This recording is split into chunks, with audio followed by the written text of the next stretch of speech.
प्यारे बच्चों, ये आपका लास्ट टॉपिक है रिप्रोडक्टिव हेल्थ। इसके बाद आपके चैप्टर खत्म हो जाएगा, तो इसके बारे में डिस्कस करते हैं। प्रीवियस लेक्चर्स में मैंने आप लोगों को ऑलरेडी मेल और फीमेल रिप्रोडक्टिव सिस्टम कम्प्लीटली पढ़ा रखा है, और जिन्होंने नहीं देखा हुआ है वो पीछे जाके वीडियोस को देख सकते हैं। देखो, रिप्रोडक्टिव हेल्थ में ये कहा गया है कि रिप्रोडक्टिव हेल्थ जो है वो आपको रिप्रेजेंट करता है कि भाई व्यक्ति जो है ना, या ह्यूमन बीइंग है या ऑर्गेनिज्म है, वो मेंटली, फिजिकली, सोशली, इमोशनली हर तरीके से फिट एंड फाइन होना चाहिए। क्योंकि रिप्रोडक्शन प्रोसेस करने के लिए ये तो कंपलसरी है कि भाई हर ह्यूमन बीइंग या फिर कोई ऑर्गेनिज्म अपनी जनरेशन को कंटिन्यू रखने के लिए रिप्रोडक्शन प्रोसेस फॉलो करता है, और ये रिप्रोडक्शन जो है वो लाइफ प्रोसेस का एक पार्ट होता है। दैट्स वाई इसमें रिप्रोडक्टिव हेल्थ में हमें ये पढ़ना है कि ये प्रोसेस को हम कुछ कॉन्ट्रासेप्शंस यानी कि कुछ ऐसे प्रिकॉशंस की हेल्प से बिल्कुल फिटली कैसे कर सकते हैं। अब मान लीजिए दो बॉडीज हैं, या फिर दो ऑर्गेनिज्म हैं, और उसमें से एक इन्फेक्टेड है किसी बीमारी से। अब दूसरा व्यक्ति उसके साथ कोई सेक्सुअल इंटरकोर्स बनाता है या कोई फिजिकल रिलेशन बनाता है, दैट मीन्स वो भी अफेक्टेड हो सकता है। तो उस बीमारी से बचने के लिए, इन सब चीज़ों से बचने के लिए, क्योर करने के लिए, प्रिवेंट करने के लिए हमें रिप्रोडक्टिव हेल्थ के कुछ कंसेप्ट को समझना है। इसमें मैंने एक पॉइंट लिखा हुआ है बड़ा अच्छा, beginning of puberty does not mean that a person is psychologically ready for the process of reproduction. यानी कि प्यूबर्टी एज का स्टार्ट होना, इसका मतलब ये नहीं होता है कि कोई भी व्यक्ति साइकोलॉजिकली रेडी है, या ऑर्गेनिज्म या फिर कोई भी मेल एंड फीमेल कोई भी हो, अगर प्यूबर्टी एज स्टार्ट हो गई, दैट डजंट मीन कि वो रेडी है रिप्रोडक्शन प्रोसेस के लिए। उसकी बॉडी को उसके अकॉर्डिंग फिट होना और ये सारी चीज़ें इसमें उसका मेंटली प्रिपेयर होना, ये सारी चीज़ें मेन रोल प्ले करती हैं। ठीक है, तो beginning of puberty does not mean, बस ये नहीं है। क्योंकि देखो, गर्ल चाइल्ड कान बियर इतनी आसान नहीं है। अब मान लीजिए सपोज दैट 13 to 16 के एज में प्यूबर्टी स्टार्ट होती है, और उसके बाद अगर रिप्रोडक्शन के प्रोसेस में एक बेबी गर्ल जो है वो एक बेबी को बॉर्न करने के लिए प्रोसेस में मर्ज हो जाए, तो मे बी प्री मेच्योरिटी में उसकी खुद की भी डेथ हो सकती है during the baby born. Okay, at the time of delivery उसकी भी डेथ हो सकती है। ऐसे केसेस भी हो सकते हैं। हम बात समझते हैं। द एक्ट ऑफ एक लिखा हुआ है, the act of sex also has a potential creating many sexually transmitted. देखो, रिप्रोडक्शन के प्रोसेस में काफ़ी सेक्सुअली ट्रांसमिटेड डिजीज, ये आप लोगों ने 9th स्टैंडर्ड में पढ़ा था, एसटीडी इसको शॉर्ट में कहा जाता है, और इससे एग्जाम में आपके अभी भी क्वेश्चन बन सकता है। ठीक है, ये ध्यान रखना है, जो सेक्सुअली ट्रांसमिटेड डिजीज होती हैं वो दो ही इन्फेक्शियस एजेंट के द्वारा स्प्रेड होती है। एक है बैक्टीरिया और दूसरा है वायरस। ठीक है, गोनोरिया एंड सिफिलिस बड़ी खतरनाक बीमारी है। थोड़ा सा इनके बारे में आप थोड़ा सा एक्सप्लेन कर सकते हैं, अपने नोट्स वगैरह या गूगल से सर्च कर लेना। एंड एक एड्स हो गया, एड्स जिस वायरस से फैलता है, that is called HIV virus. और भैया इसकी फुल फॉर्म होती है acquired immuno deficiency of syndrome. ये पूछा भी जाता है एक नंबर में। एक बीमारी है जो सेक्सुअली ट्रांसमिटेड डिजीज में आती है, उसको वायरस से फैलती है, दैट इज वार्ड्स। ठीक है, वार्ड्स एक मस्से टाइप की बीमारी है, आप इसे पढ़ सकते हैं। ठीक है, फिर लिखा हुआ है कुछ कॉन्ट्रासेप्शंस की बात करते हैं। रिप्रोडक्टिव हेल्थ में आपको 3 टॉपिक समझने हैं, कॉन्ट्रासेप्शन समझना है, एंड देन फीमेल पॉडिसाइड के बारे में 2-3 बातें पढ़नी है। देखो, कॉन्ट्रासेप्शंस क्या होता है, इसको बोलते हैं गर्भ निरोधन। एक तरीके से गर्भ धारण नहीं होना चाहिए। ठीक है, तो it is the avoidance of pregnancy. Pregnancy को अवॉइड करना है, can be achieve by the preventing. और प्रेगनेंसी को अवॉइड कैसे किया जा सकता है, बस फर्टिलाइजेशन प्रोसेस नहीं होना चाहिए। जो ओवा होता है उसके स्पर्म से उसका फर्टिलाइजेशन नहीं होना चाहिए, मीटिंग नहीं होना चाहिए। तो यहाँ पे कॉन्ट्रासेप्शन आएगा। मेथड ऑफ कॉन्ट्रासेप्शन की बात करते हैं। यहाँ पे 4 मेथड है जो आपकी बुक में दिए गए हैं, थोड़ा सा इनके बारे में जान लेते हैं। फिजिकल बैरियर्स में आप जानते हैं, फिजिकल बैरियर्स में यूज ऑफ कॉन्डम्स हो गया, सर्विकल कैप्स हो गया, ठीक है, डायफ्राम हो गई, सारे जो है फिजिकल बैरियर्स में आते हैं। ठीक है, फिर आता है केमिकल मेथड्स। केमिकल मेथड्स में कुछ भी ड्रग्स वगैरह लेकर इस तरीके से जो मार्केट में आती है ना, आई पिल वगैरह आती हैं, तो इनसे क्या होता है, देखो इसमें 2 फैक्ट हैं। एक तो यूज ऑफ ऑरल पिल्स यानी कि आई पिल वगैरह का यूज किया जाता है।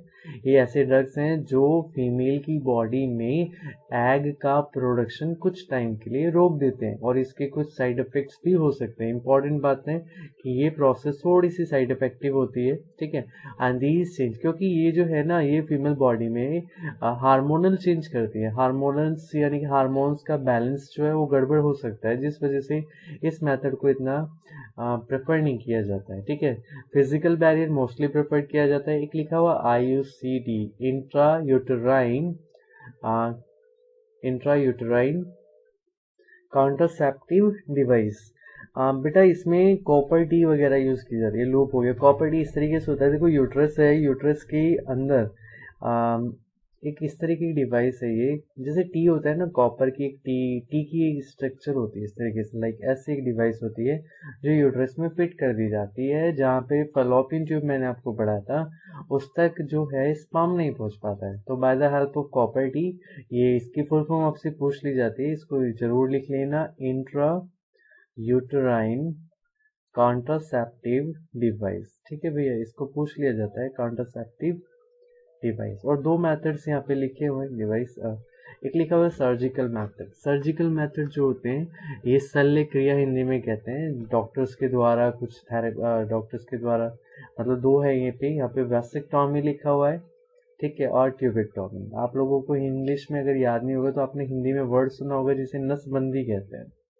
और इम्पोर्टेंट क्या मतलब, मेन फैक्ट ये है बेटा कि नसबंदी जो होती है वो मेल्स में होती है, ठीक है, और फीमेल्स में हिंदी में भी ट्यूबेक्टॉमी कहा जाता है, और इंग्लिश में मेल्स में होने वाली ब्लॉकेज ऑफ, होता क्या है इसमें, वास डिफरेंस को ब्लॉक कर देते हैं। In males the vas deferens is blocked, ठीक है ना, ब्लॉक कर दिया जाता है, जिससे क्या होता है स्पर्म जो है वो, to prevent sperm transfer called, जिसमें से स्पर्म क्या होगा, स्पर्म ट्रांसफर ही नहीं होगा फिर, तो इस प्रोसेस को बोलते हैं वैसेक्टॉमी, नसबंदी बोलते हैं। और हिंदी इंग्लिश में दूसरा जो वर्ड है यहाँ पे फीमेल्स का, फीमेल्स की जो फैलोपियन ट्यूब होती है उसको ब्लॉक कर दिया जाता है। देखो फैलोपियन ट्यूब वही प्लेस है जहाँ पर फर्टिलाइजेशन होता है, मेल और फीमेल गैमेट्स एक जगह मिलते हैं, और उसी प्रोसेस को अगर ब्लॉक कर दिया जाता है दैट इज कॉल्ड ट्यूबेक्टॉमी। ठीक है, okay, now the next is female foeticides. ये लास्ट टॉपिक है इस चैप्टर का। फीमेल फोर्टिसाइड का मतलब क्या होता है, practice of killing of female child.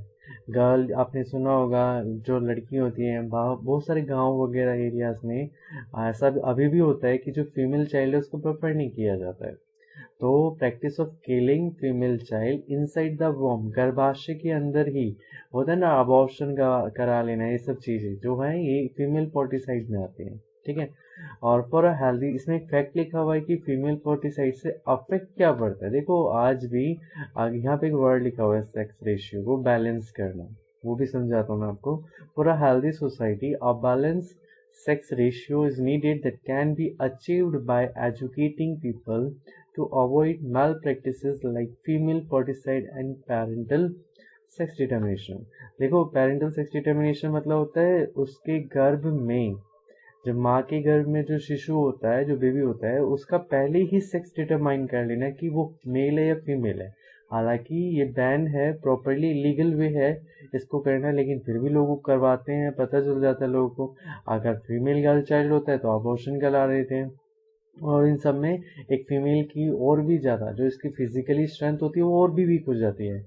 ठीक है, तो दूसरी बात ये लिखी है बेटा, यहाँ पे एक वर्ड लिखा हुआ है, ये लिखा है ना, parental sex determination is a legal offence in our country so as to maintain a balance. Illegal आएगा बेटा, इलीगल आएगा, यहाँ पे गलत लिखा हुआ, इलीगल ऑफेंस है। ठीक है, अब देखो इसमें लिखा हुआ मेंटेन अ सेक्स रेशियो।